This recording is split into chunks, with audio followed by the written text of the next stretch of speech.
And tonight we're happy to welcome Svetlana Sandoval. Svetlana is an international adoptee from Russia who's in reunion with her birth mother and family in Russia. We're looking forward to learning about her experiences, but note that our conversation tonight will be focused on her experiences navigating reunion and reclaiming identity rather than on the geopolitical situation in Russia. Thank you for being with us, Svetlana. We'll turn it over to you. Thank you so much for the introduction, and thank you for having me and everyone for being here. So as Ty said, my name is Svetlana Sandoval. I'm internationally adopted from Russia. I was adopted at 6 months old. And I'll try to start at the beginning here and share some of the ways that adoption has impacted my life. I've spent most of my life up until the past 2 years in adoption fog or status quo. And just for those that might not be familiar with those terms that we use in adoption literature and community spaces, adoption fog refers to the state prior to understanding adoption's impacts beyond the dominant adoption narrative that we know through dominant representation and social understanding of adoption.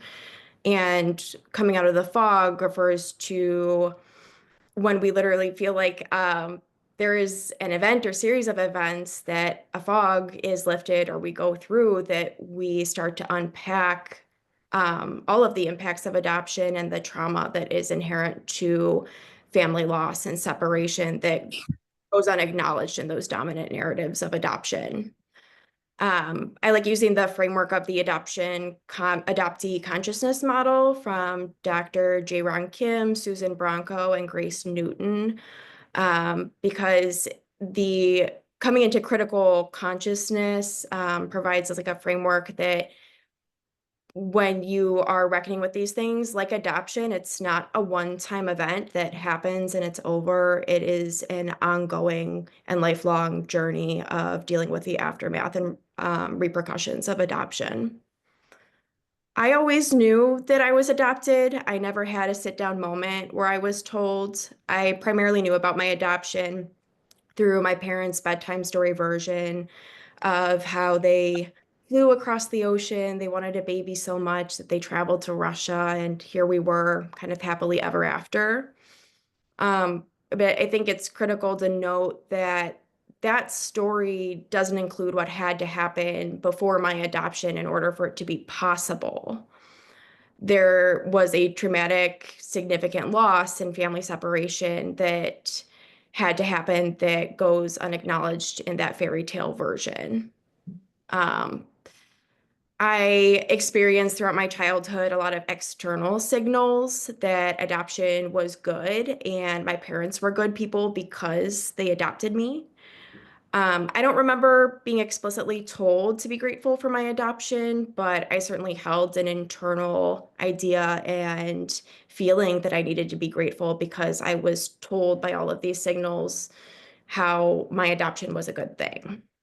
Again, I always knew that I was adopted and that I was from Russia, but I didn't know anything about my birth mother other than she was young. And, what does that mean? Like, I didn't know if she was 14, if she was 15, she was 20, like, it was very vague. And that was the only thing I knew. And I was afraid to ask my adoptive parents out of fear of hurting their feelings, anything about her. I did have some conversations that I remember briefly with my adoptive mother where I'd ask her, why didn't my birth mother want me? And I was given the pretty standard copy paste adoptive parent answer of, well, your birth mother must have loved you so much that she gave you up to have a better life. And I know I'm not alone. A lot of adoptees share that that's a very confusing sentiment, especially for a child to understand someone loved you so much that they gave up on you and gave you away. And I didn't believe it. I developed an opposite narrative to that, that I was unloved, unwanted, and discarded because that is the only thing that made sense as to how adoption could have happened. And I got here. Um, and the other part to that is that this story about my birth mother also contributed to my negative perception of Russia and where I was from, because it implied that I was saved from an impoverished and worse life and situation. Ongoing political tension between the US and Russia has always told me that Russia is bad, and therefore that also, I internalized that as I am bad because I was from the bad place. And I think geopolitics in general deeply affect internationally adopted people who are born to Western countries, because we're always told that we're in a better place and the best place, and our origins are lesser than what we have now, and we should be grateful for it. And I've also been, being from Russia, I have been told throughout my life that I am from somewhere that I should be afraid to go to, and I shouldn't want to go there. My understanding of Russia when I was young, it was minimal. So I could point to Russia on the globe or the map, and I could point to the exact city that I was from. And when I was really young, probably until about second grade, that was my fun fact, icebreaker activity. Tell us something fun about yourself. I'm adopted from Russia. So I was kind of proud of it. My adoption wasn't a secret. But as I got older, then my peers would follow that with, well, then who is your real mom? And I very defensively would say, well, my mom is my mom, referring to my adoptive mother. And now I understand that that's evidence that, again, this original dominant adoption narrative about and my adoption story that I had been told was so ingrained in me, and I accepted it for the truth of how I was and came to be here, that I never was able to, as a child, acknowledge the loss and the fact that I was separated from this whole family. And I built defense mechanisms to protect myself from those that did question my feelings about my adoption. And when I was a kid, I adamantly insisted that I was lucky, and I didn't believe that biological family was important. Adoptive family or chosen family is all that you need, and I was living proof of that. Even though there was this obvious dissonance that I felt in my adoptive family growing up, I didn't have the language or the guidance to explore or express what that was or how I was experiencing it. But I experienced it regardless. It was all around me. When I went to my friends' houses, I would look at their wall of family portraits, or my adoptive parents shared their family pictures with me. And I could see the, clear generational and genetic connections that I didn't have. I didn't have any genetic mirroring that I could see myself through the people around me. Um, and it really felt like I was an alien transplanted into this other universe and this alternate reality, trying to make sense of, okay, where do I fit in here? Because I didn't see that connection that everyone else had. I grew up in a predominantly German and Irish Catholic community, and I was not exposed to Russian and ethnically Slavic people or cultural events throughout my childhood. And even though I could see and acknowledge that I felt obviously different, I didn't look like my family, and I knew I was from Russia and I knew I was adopted, my adoption was pretty much invisible for the period that I was growing up in my adoptive family. Because although I'm a transnational adoptee, I am a same race adoptee. I was raised by white parents who I looked enough alike that people wouldn't assume that I was adopted unless it was brought up otherwise.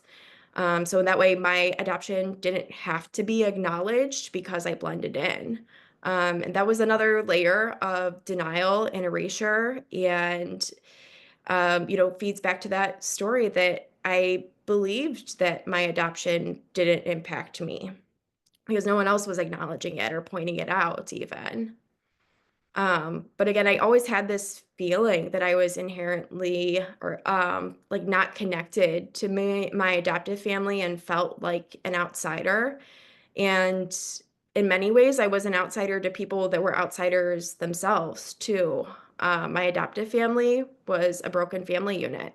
Both of my adoptive parents were estranged from several of their own biological family members. And most of my aunts and uncles were pseudo aunts and uncles that would show up for the holidays. And my adoptive father is a first generation immigrant himself. He immigrated here from Austria with his family on a boat after World War II. And another layer to like his family and his generational trauma was that his mother, so my adoptive grandmother from him, refused to meet me before, shortly before she passed because of my nationality and that I was from Russia because of her own trauma and experiences during World War II. So, that's not uncommon, I guess, maybe that situation, but the experience of adoptees carrying not just our own generational trauma and what we carry from our separation and relinquishment and loss of culture, we also carry like the intergenerational trauma of our adoptive families and what is passed on from both. Um, and because my adoptive father was a first generation immigrant, he was very proud of his Austrian German heritage.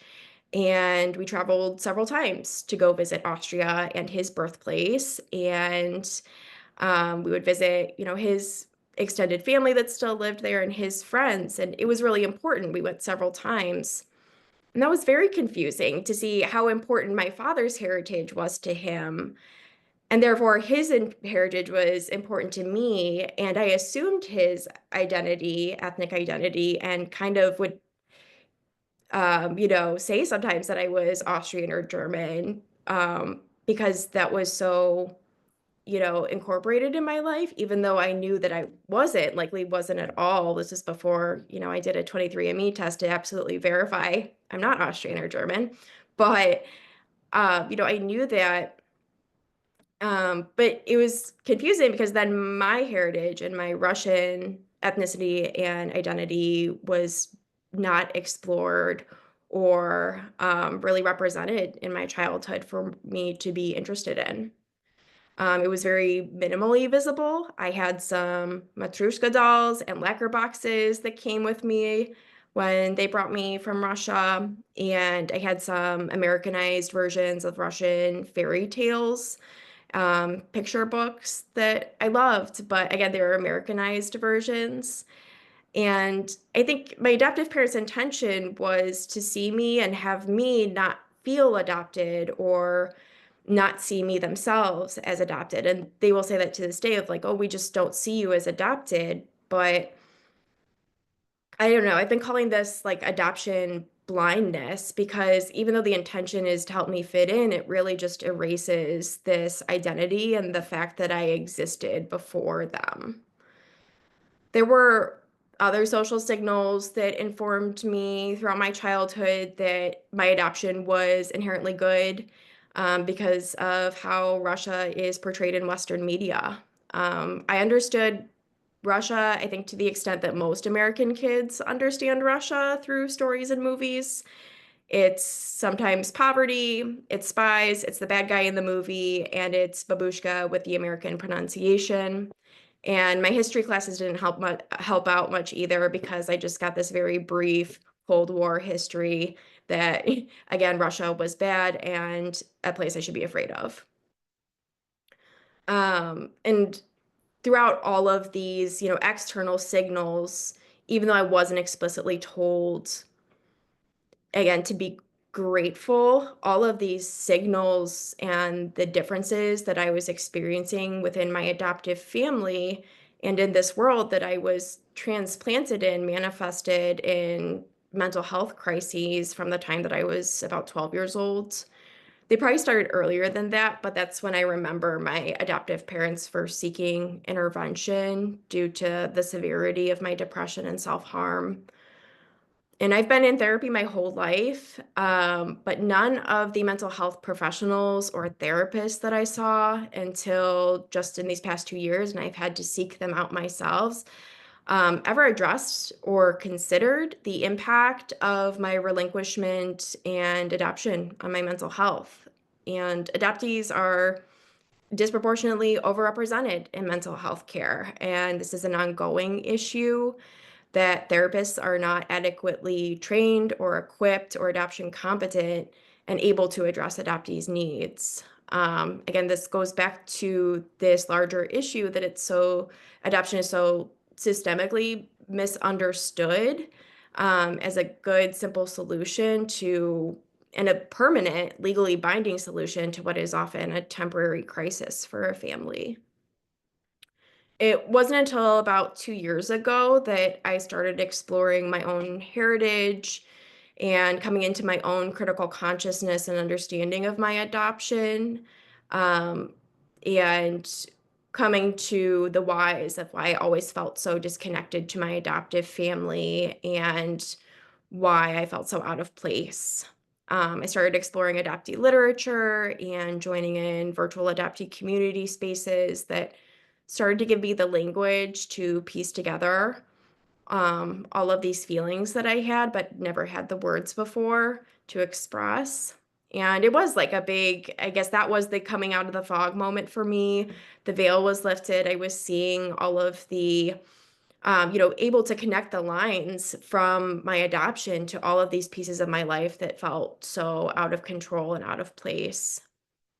And just realizing how adoption was interwoven to literally every part of my life, and it couldn't be separated from the life that I'm living. It was also the first time I realized there wasn't something inherently wrong with me for all of these problems I was having and the identity crisis I was going through in my teens. um, I was like quite literally living this alternate reality that I wasn't meant to fit into. And I think about it even on a biological level. Like, I wasn't supposed to be on this continent and I wasn't supposed to be eating this food. And I think, that can't be ignored. And we acknowledge that, biological separation is important for other species, but for babies, it goes ignored in international adoption. That there's this element of, biological adaptation. But around this time, I was, starting to unpack everything, and I was going through some documents that I had to see if I had anything. And in my fireproof file box in my attic, under my birth certificate label, I had what I thought was my birth certificate. I don't know how long I had had it. I don't remember when I got it from my adoptive parents. But it was in Russian. I couldn't read it. I'd never explored, Russian language at that point. So I had a friend who knew someone who offered to translate it for me. And it turned out it wasn't a birth certificate at all. It was a completely different document. It was a certificate of my adoption. And I could only recognize my name in Cyrillic was my adoptive name already on that document. So that's why I had thought it was my birth certificate. But that discovery was another catalyst that sent me into more critical questioning of looking for my own truths. And I spent a very dramatic New Year's Eve before 2022 camping alone in a cabin to read The Primal Wound. And those that aren't familiar with Primal Wound, that's Nancy Verrier's book that gives us insight to the inherent trauma of mother-child separation. I'm just going to give a quick side note that Nancy Verrier is an adoptive parent and rightfully should be critiqued for being an adoptive parent, speaking for the adoptee perspective, but I'll give credit where it's due. It was a big part of my story, and I left that camping trip knowing that I just needed to find anything I could about my mother. And it did give me the first language for myself and helped me realize that impact that both of us, like not even just me at that point, but both my birth mother and I faced from our separation. So the following week, I collected all the documents that my adoptive parents had for me. They gave me this Talbot's box filled with all of my records and adoption files from when they went to Russia to get me. And amidst all of these documents, there was this tiny wrapped up, folded yellow lined paper with my name, my birth name, written in Russian cursive handwriting. And inside was this little silver Orthodox cross necklace that had been left for me in the orphanage.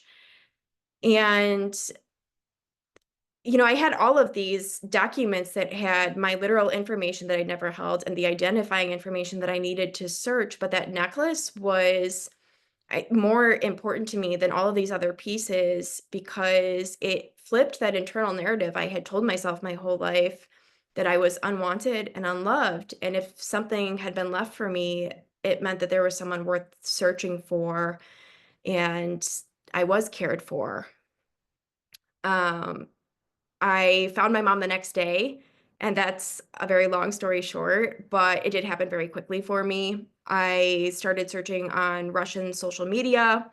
I had never explored the Russian language, so I had no idea how the patronymic names worked and surnames and the diminutive forms of the first name. So, looking back, had I known what I know now, I probably could have found her myself, but I ended up using a private investigator that was recommended in a Russian adoptee Facebook group, and she put me in contact with my birth mother within a couple of hours. My mom was really skeptical at first. She thought I was a scam, until I sent her the picture of the necklace, and she immediately recognized my grandfather's handwriting. And besides that, I look just like my mom. And like a lot of other adoptees that experience reunion, I was just so enamored that for the first time, I actually looked like someone. And I have my mom's eyes and I have my babushka's cheeks. And I think it's hard for non-adopted people or kept people to understand the impact of genetic mirroring and how important that is to developing a secure sense of self and healthy self-image. Um, because they've grown up sitting around a table where they can look at the family that reflects their features and not even just physically, that you might share a laugh, a smile, a personality trait that you can relate to and tie to someone that you can see in front of you. And these things, whether you like or feel accepted by your biological family or not, tie you and connect you and ground you to a place and people. And you can look around and literally touch and talk to the people that make up who you are and use that to understand yourself and your own belonging. Seeing myself in my mom just allowed me also to start working on my self-image and confidence and acceptance that I wasn't able to while I was growing up. But since that, I have been in this virtual reunion with my birth mother and family. I have a babushka, dyadushka, grandma, grandpa, little brother, uncles, aunts, and cousins. And throughout our reunion, I've also gotten their side of my adoption story. My family has verified the economic hardship that they faced following the collapse of the USSR. And my grandparents and mom had every intention of keeping me. I was with my mom for 4 days in the hospital before she relinquished me. And they ultimately made the decision because they were told that I was so sick that there would be no way for them to afford the care that I would need. But according to my documents, that doesn't really line up. I got a round of antibiotics after my relinquishment, and after 1 week in the hospital, I was sent to the orphanage that I was adopted out of. And I understand my adoption is like a part of this much bigger issue that the transnational adoption industrial complex, to use the language of Dr. Kimberly McKee, was really profiting and taking advantage of the economic hardship that was happening, not just in Russia, but internationally in general from that period of the peak wave between, 1990 and 2001. And there's also a lot of like, misinformation and false diagnoses that happened in Russian adoptee cases. I've gotten, some answers to my questions from my birth family, but reunion has also created just more questions that continue to go unanswered or get more complicated as we navigate our relationship. The language barrier makes it incredibly difficult to communicate. We mostly text, and so I can like copy and paste from use Yandex Translate. It's like the Russian version of Google. Um, And my mom and I, I've taken Russian 2 courses now at my college, Russian 1 and 2. I've done private tutoring. I continue to study on my own and practice where I can with native speakers. But we're both still like pretty much at a first grader level of each other's languages. So what could take us a 5-minute conversation if we were speaking the same language takes us about an hour if we're just trying to speak live over a video call. Um, so, there's always this fear I have too, that because I have a long way to go, several years before I'm fluent. We're communicating these really intimate and fragile things and questions, and those have sometimes gone miscommunicated or misunderstood. So everything feels just pretty fragile when we don't speak the same language. Um, Throughout my reunion, I've certainly had this immense joy in understanding myself and seeing myself in my biological family. But the joy that I experience is equally tangled with a greater amount of grief for the loss of time with my family and the inherent cultural knowledge that I've lost and the loss of my native language. And I have this fear that it's all going to disappear someday due to our cultural differences, and maybe we won't be able to communicate well enough to work past them. And there's this physical barrier that we're on separate continents.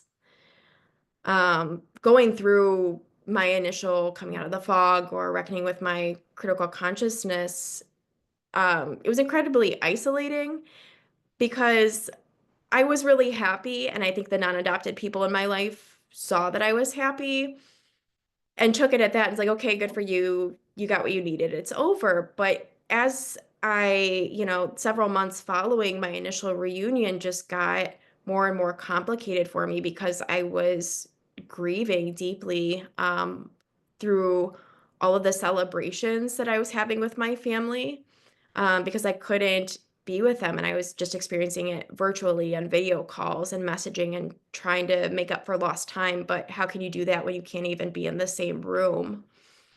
Um, and every moment, like every big event, holiday that we shared, it felt like a big first after my reunion. Like it was my first birthday knowing my family, and my first Mother's Day knowing my birth mother, and then my first Russian Mother's Day because they have another different day to celebrate Mother's Day. And that's also kind of a cultural loss because I didn't know that these other Russian holidays existed that my family celebrated.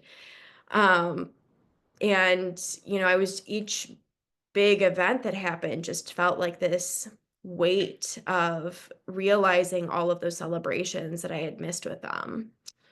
Um, I started coping pretty early on in building new traditions and exploring my heritage through my family's recipes. And food has been a big part in my reunion and my cultural exploration because it's been this physical thing that I can do and taste and feel and smell. And it becomes this whole ritual or meditation because I don't know, it grounds me because I can't physically be with them. And that is the one physical thing we can kind of share together. And my first birthday, after my reunion, my grandma and I made her recipe for her miedovik tort, which is this traditional Russian honey bee cake. And hers is different. It's a very traditional, like Soviet dessert. You can get it at the Russian markets here in Northeast Ohio. But, hers is a little different. It doesn't taste like the one that I buy at the market. And that just makes it all the more special that it's my grandma's. And, she made it too. So food has like been such an important part and piece that I've been able to physically hold on to while I can't physically be with my family. And also it was a cultural exploration. I hadn't been exposed to Russian food. So this is my first time I was trying all of these things and making my mom's borscht and um, both my family reunion and the cultural exploration I was doing through food were all part of this journey that also led me to reclaiming my original name. I didn't grow up as Svetlana. I grew up as Elizabeth. And I changed my name just over a year ago. And the places that I have existed in, they're still limited because I live in the same place where I grew up. But the places where I get to exist only as Svetlana are my college and new jobs that I've had and adoptee community. And I know that that was the right choice for me. And it was one of the best decisions that I've made to reclaim my name because I feel this physical difference in my body and just in my nervous system when I am entering a space where I am only Svetlana. And there are plenty of spaces because I live in the same city where I grew up that I don't always get to just be Svetlana, or people don't know what to call me. And I'm still navigating how to have those conversations, or sometimes if it's even worth having those conversations with people.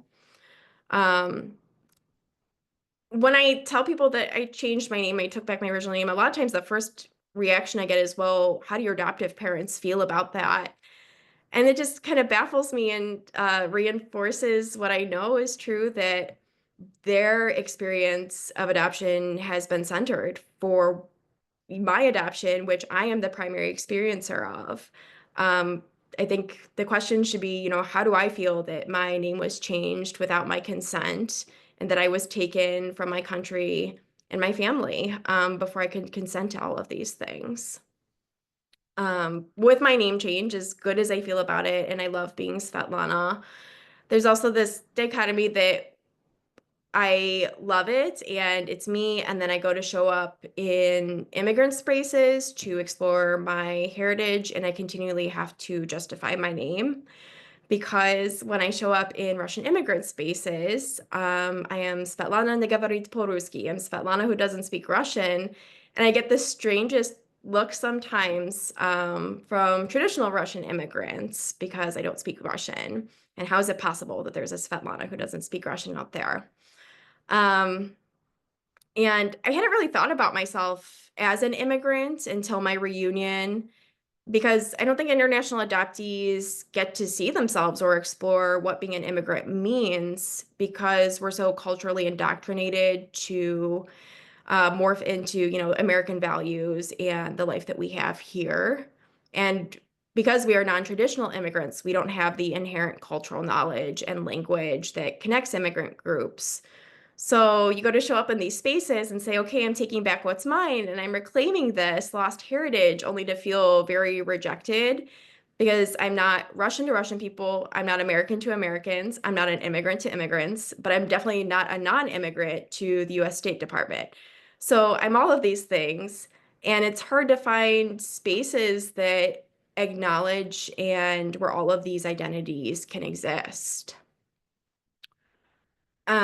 Since my reunion, I have been planning to go home to see my family and where I grew up. And for the first 6 months of my reunion, I was wrongfully under the impression that I could travel to Russia as a US citizen. And I was doing some Reddit searching about travel to Russia, and I found out that I couldn't travel as a US citizen because I have birthright citizenship in Russia, and I would have to go through the process of renewing my very expired Russian passport that I came here with. I was always told that my Russian citizenship was renounced when I was naturalized as a US citizen, and my parents were misinformed by my adoption agency. I'll just give like a little context here that my adoption agency was actually shut down on a federal case in 2016. Most of the charges were fraud related, but this isn't an anomaly. A lot of adoptees um, had agencies that shared this misinformation and false information of their natural citizenship status, and it quite literally threatens our safety when it's our right to know where we hold citizenship to, and it's a safety issue. Like, had I gotten farther in my travel plans not knowing this, like, it's really scary to think I would have been traveling illegally in Russia. And I was fortunately naturalized as a US citizen. My parents did what they needed to do. But I also just want to acknowledge that there are a lot of international adoptees today that are not naturalized and finding that out as adults. And due to their parents and the adoption agency's negligence to follow through with that on their behalf. And now they're facing the risk of deportation to a country where they might not even be a citizen in anymore, so they could be stateless. So I also just wanted to share that for any adoptees that aren't sure of their citizenship status, or if you want to check with international adoptees to make sure they have everything they need to. I think we can link to the Adoptees United page for any legal advice. They had a wonderful Q&A recently for international adoptees who need to be naturalized still. But all of this for me was just devastating news because it had to prolong my reunion for several more months or even years. I wasn't sure at that time. I wasn't getting clear answers to what this timeline looked like of proving my citizenship and then renewing my very expired USSR passport in order to go see my family. And all of the paperwork to go through these two processes has to be completed in Russian with the embassy or consulate that your state of residence is assigned to. And I ended up using a like translation service that helped me mediate and write emails with the embassy and the consulate that I was working with. But this is all an additional cost. Like I'm paying for all of these things while I'm trying to make up for this, what I've lost due to adoption. And it all just keeps adding up because I don't have my language and I don't have um, even just knowledge of how the Russian laws work and how I need to navigate and proceed with these processes. I was told that the citizenship confirmation would take like 3 months. It took me 7 months and it had its setbacks. I had to resubmit the initial application because they changed the form. And then I, finally got word 7 months later that they confirmed that I was a citizen. And then I had to go to the consulate in New York in person, which again, for someone who doesn't speak the language, you're going into a government building of, this other nation that you don't really know anything about, but you're a citizen there. It was a scary process, and it was further complicated because of my name change. There was this period for 8 months where I was legally Svetlana in the United States, but I was legally my adoptive name, Elizabeth, in Russia. And I just think that kind of like sums up how backwards international adoption is for me, because that just further also complicated my ability to renew my passport in my new name. There was a new law that was passed that about foreign name changes and processing. So it was a lengthy process, and I honestly don't know how I got through it. I have this feeling that my ancestors were watching over me and guiding me through that whole experience because I was told that going into the consulate, I would either have a translator or the officials would be able to speak English with me. And they really couldn't until I got to like the last two, um, a consulate advisors that were able to help me and actually were able to process everything for me. But it was a very stressful process. Somehow I walked out of there shaking hands with the consulate staff and they were congratulating me on the process because it was just so complicated. But then, I got home and I went into this next period of waiting and I waited another 3 months to get my passport mailed to me. And because everything else in this process had become so drawn out, I was like, okay, yeah, 3 months. That's everyone saying it'll be 3 months. And I didn't really believe it. So I wasn't really preparing to deal with the fact that once I got my passport, that was going to be time for me to decide when I was going to be traveling. But almost exactly 3 months from the time that I was at the consulate, I got my passport in the mail. So my spouse and I had to decide what our next step was going to be. Um, and it took me from start to finish almost a year to go through the whole process. Um, but we took our last, I guess, side quest before the big quest home, and went to the embassy in DC to get my husband's visa. And now in just over 2 weeks, we're going to be with my family for the first time. And because there have been all of these technical steps and legal means, And, I'm just have been so focused on the technical aspects of making sure we have everything in order, that we are safe to travel.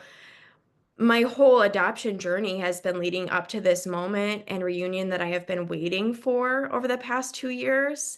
Everything is built up to this, and I can't even focus on what's in front of me, and that I'm finally gonna be sitting at that dinner table surrounded by my family and getting to hold them and touch them and look at them and understand their life and walk through the places that I would have grown up in. So, I'm just so distracted thinking about, the literal, technical safety of our traveling there.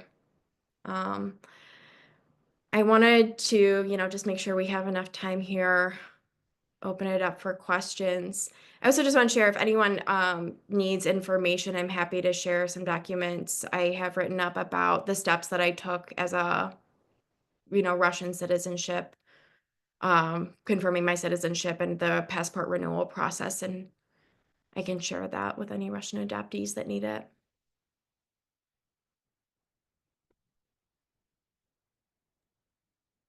Thank you, Svetlana. I'm watching the chat. If anyone would like to, if there's any questions, you can enter that now. I really appreciate you going through all of that long process, and I'm so excited that you're going to get to go. That's a pretty new development. Since Yeah. last week. No, it happened so quickly, because I really wasn't thinking that it was actually going to happen in time for us to travel over my winter school break. And it's really just fallen into place in a matter of weeks. There's an inquiry about where you live now. Oh, yeah, I'm in Cleveland. I'm a West Sider. I grew up in the West Side suburbs. And then Lynn is also wondering if you have siblings. I guess I would to add to that, like adopted siblings as well as bio siblings. Yeah, I have 3 adoptive older half brothers from my adoptive father's first marriage, but I don't know that they all acknowledge me as a sister, and I have very minimal contact with them now.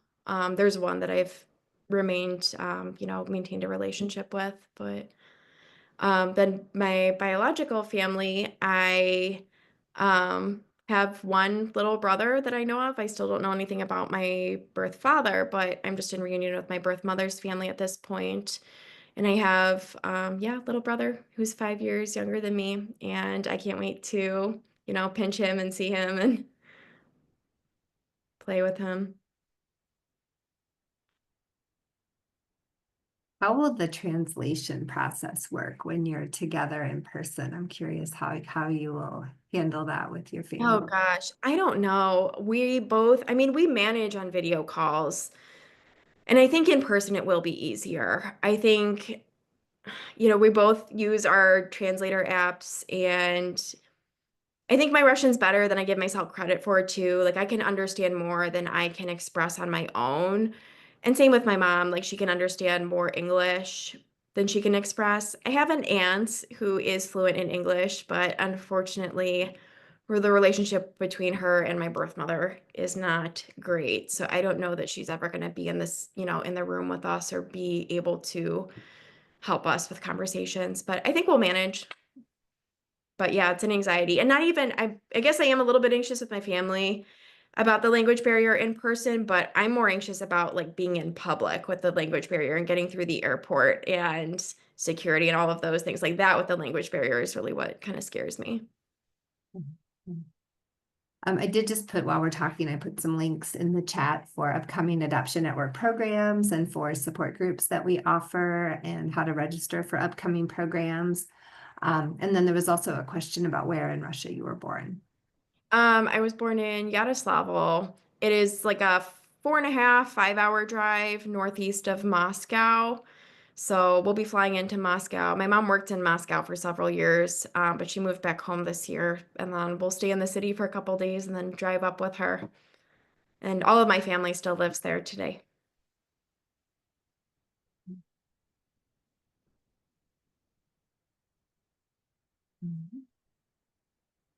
Um, couple of comments of support and gratitude for you sharing your story. Sandy is commenting that she's also an international adoptee, and so much of your story resonates with hers. Very sweet. Definitely a kindred spirit and lived experience there. I relate so much to much of Sandy's story too. So thanks, Sandy. And wishes of safe travel. Are there any other than that question of what other family members are there? So I have some like extended family and cousins. Not all of my biological family knows about me still. And I mean, again, I don't really know anything. I haven't gone the birth father search route yet. I don't know that if I ever will, honestly. Um, I think that's dependent on my birth mother and how our relationship develops and if she's even remembers anything enough for me to be able to identify him because I don't have any identifying information for him. But on my birth mother's side, I have lots of cousins and aunts, and I think it'll be interesting for me because I've seen all of these people in videos and pictures for the past 2 years, and slowly, she's told people and told more people about me. It was a year after our reunion before I got to meet my uncle, who I have a very close relationship with him and his family, but it took her a year to be able to share with him. Um, his reaction was actually pretty profound in that um, he was just so shocked. He didn't know about my mother being pregnant, and he's 5 years younger than her. Um, but he was experienced this big loss. I'd seen this cool like Jim Bro uncle in these pictures, and I just wasn't expecting him. He was so emotional and so accepting and continues to be like such a big support for me when I'm navigating my other relationships. Oh, thanks, Katie.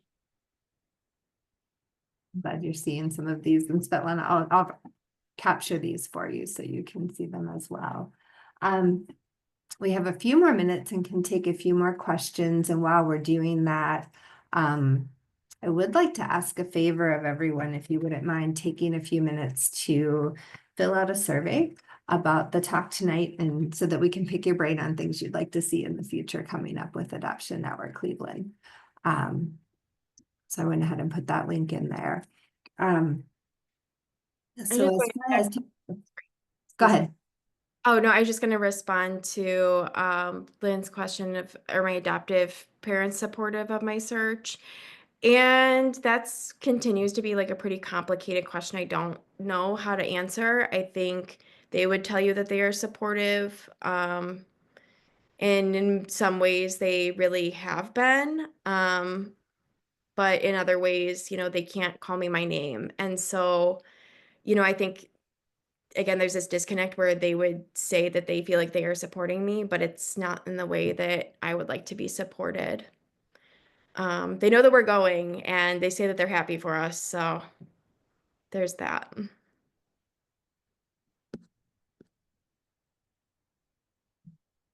Margot's inquiring about your name at birth. Svetlana is your name from birth, right? Yeah, that was my birth name. My birth mother passed on her name to me. So it's a very common name, not good for searching on Russian social media. There's a million Svetlanas.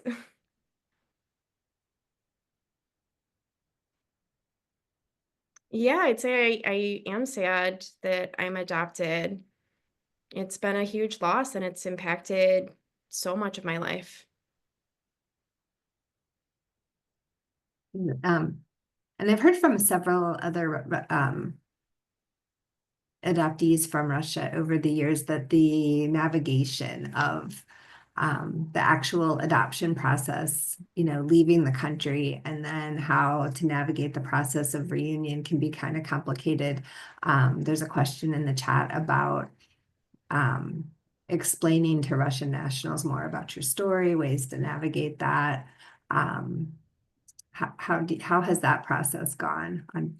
Yeah, so that is weird because there is like a cultural difference in understanding of adoption and mental health and trauma in general. So it changes. If I'm talking to like immigrants here, I haven't really talked to, I guess, any.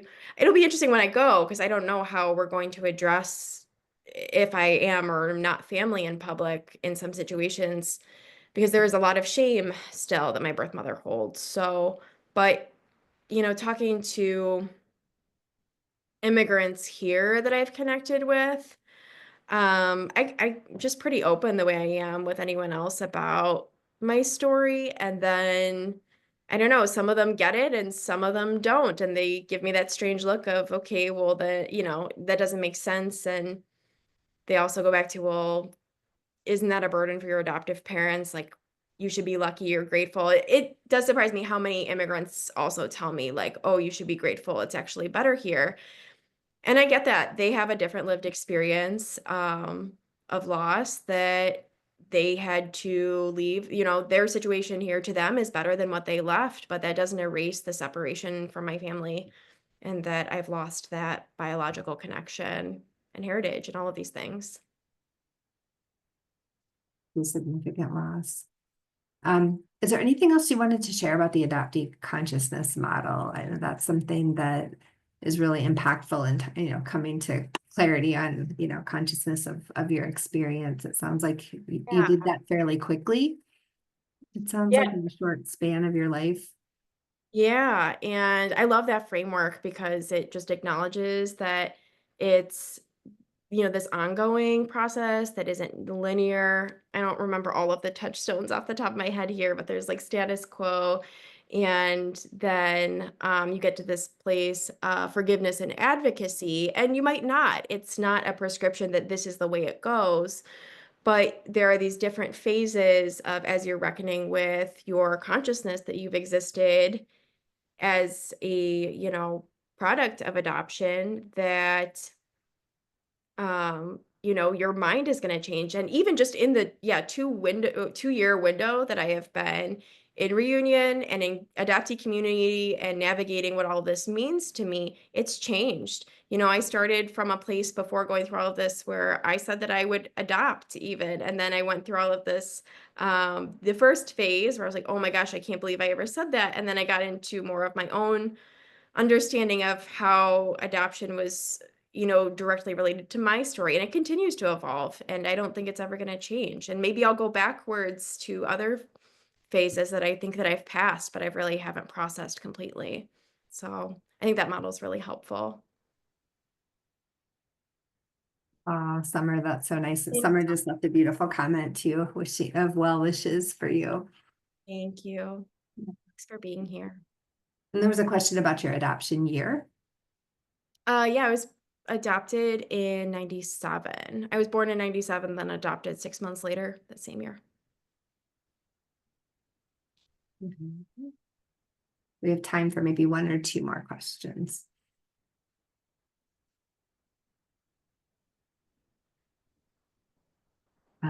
But thank you for the references and the things that you were able to share. We'll include those in a follow-up email after this program tonight that if you didn't get it tonight, you can click into that later when you have a little bit more time.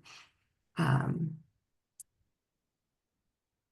so we'll look forward to having you back on this program, I guess, after you've had some time to collect your thoughts on this experience so we can all learn how it went and learn from you as you go through that.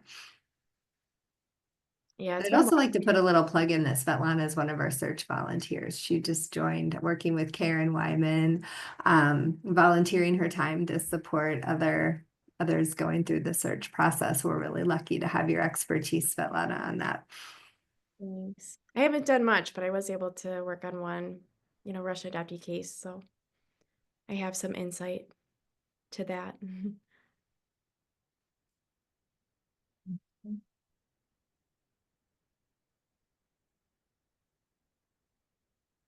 I'm reading Sandy's question. She says, I think most adoptees, when critically thinking about their situation or relinquishment, would be sad that the circumstance existed, that they would need to be separated from their family and they were born into. Whether they believe being adopted provided them advantages or not is a separate issue. Both things can be true. Absolutely, Sandy. Thank you for sharing that. Thanks, Sandy. Very good. Okay, I wanted to just share real quick with the group that our next Monday evening speaker series will be on January 13th with Dr. Liz DeBetta on Reclaiming the Narrative, a 7-step approach to trauma healing and adoptee wholeness.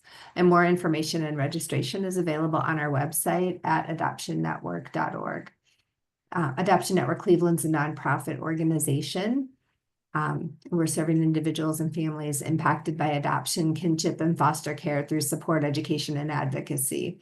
We are a membership organization, and we hope that you'll consider joining as a member to help keep our programs going. To find out more about our organization and to support our work, visit our website at adoptionnetwork.org. Thank you to everyone who joined us tonight, and thank you, Svetlana, for sharing so much of your story with us. We really appreciate it. Oh, thank you so much for having me. This is such an honor. And thank you everyone for being here and all the support. So it's been great. Thank you.